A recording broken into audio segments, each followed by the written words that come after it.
Монгол улсын хэмжээнд төдийгүй дэлхийд ач холбогдол бүхий тосон хулстай байгалийн нөөц газрыг хайрлан хамгаалж, хойч үедээ өвлүүлэн үлдээхэд энэ нутгийн амьтан ургамлыг хамгаалах, экосистемийг алдагдуулахгүй байх нь нэн чухал. Сүүлийн жилүүдэд тосон хулстай байгалийн нөөц газрын тарвагны тоо толгой хүний буруутай үйлдэлээс буюу хулгайн ангаас үүдэж эрс буурчээ. Хөрсний үржил чимийг нэмэгдүүлж, хөрс сэргжүүлж, ургамлын нөмрөгт асар их эерэг нөлөө үзүүлдэг энэ амьтныг эргүүлэн нутагшуулах ажлыг Stepcold компани уулуурхайн компаниудаас Дорнод аймагта анхдагч болон эхлүүллээ. Хөлбөмбөр сумын нутагт 50, Цагаан Овоо сумын нутагт 50, нийтдээ 100 монгол тарвагыг нутагшуулж байна.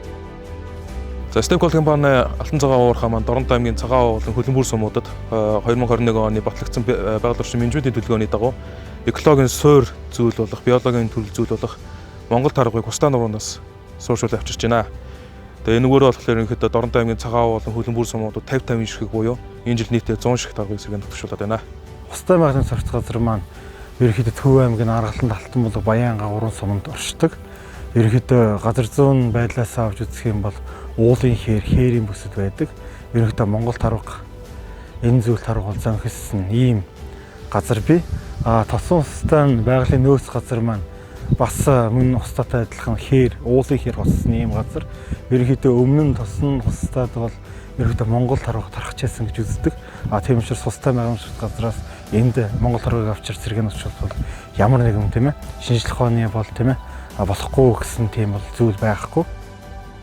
Stepcold компани 2021 оны байгаль орчны менежментийн төлөвлөгөөний дүйцүүлэн хамгаалах ажилд тусгагдсан энэ ажлыг мэргэжлийн байгууллага орон нутгийн байгаль орчны байгууллагатай нэгт уялдаа холбоотойгоор гүйцэтгэж, цаашдын хамгааллыг орон нутгийн иргэд нөхөрлөл хариуцах юм.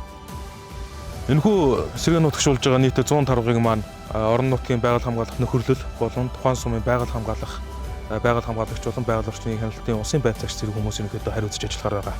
За энэ нутаг маань Дорнод аймгийн Цагаан Овоо сумын 2 дугаар баг тосон хулстай байгалийн нөөц газар 90 толгой гэдэг газар. Манайд одоо Тогрон булаг гэдэг нэг нөхөрлөл, онцгой нөхөрлөл гэдэг ер нь хоёр талаас ингээд хамтран хамгаалж байгаа юм тий. Хоёр талдаа урд хой талдаа хоёр нөхөрлөлтэй ингээд ойр хавийн одоо ингээд 10 хэдэн өрх хамтраад нэг нөхөрлөл болж ингэж ажиллаж байгаа юм бол. Тарваг нутагшуулах газрыг сонгохдоо байгаль экологийн олон хүчин зүйлийг харгалзан үзэж, газар орныг судлахаас гадна байгаль хамгаалагч, нөхөрлөл, иргэдтэй ойр байх зэргийг тооцжээ.